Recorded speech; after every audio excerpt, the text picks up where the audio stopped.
We now know the identity of the 6th officer charged in the beating death of Marcy inmate Robert Brooks, why he wasn't in court with the other officers last week. And correction officers set to face consequences over illegal striking. CBS 6 is giving you the latest as mediation efforts are underway.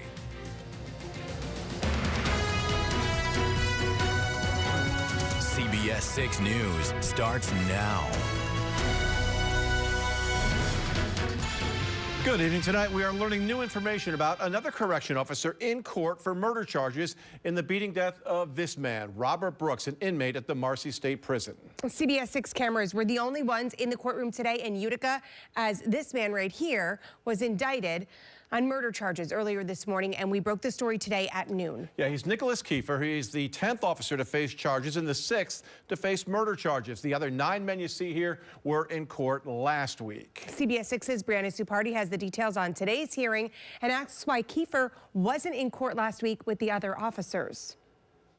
Nicholas Kiefer is the 6th correction officer officially indicted for murder in connection to the brutal beating death of Robert Brooks. But today's atmosphere here at the Oneida County Courthouse was vastly different than that of Thursday's, when the other 9 officers were indicted on charges related to his death. The grand jury of the County of Oneida, by this indictment, accuses Nicholas Kiefer of the felony crime of murder in the 2nd degree.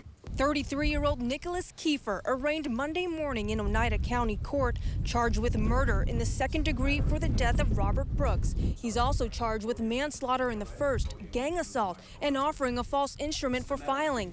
He joins 5 other officers charged with murder. 4 others are charged with lesser crimes, including manslaughter and tampering with physical evidence. These 9 were arraigned on Thursday in front of dozens of people who showed up to the courthouse, including Robert Brooks' family. When asked why Kiefer wasn't arraigned on Thursday like the other defendants, this is what the prosecutor had to say. There was some confusion about when he was supposed to turn himself in and plans that he had prior to that while our office was handling grand jury. Whatever they're doing outside of our investigation is up to them, but he turned himself in as soon as he was able. Can you elaborate on the plans he had as he came here last week? I can't.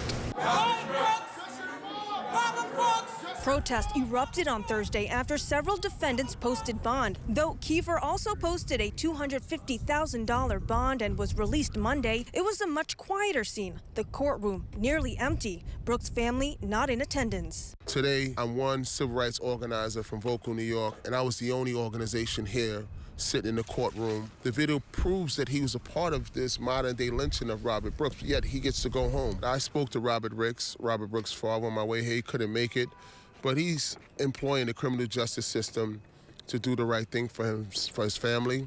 There are 3 other Marcy correctional employees who have reached plea agreements with the special prosecutor. Their names have not yet been released.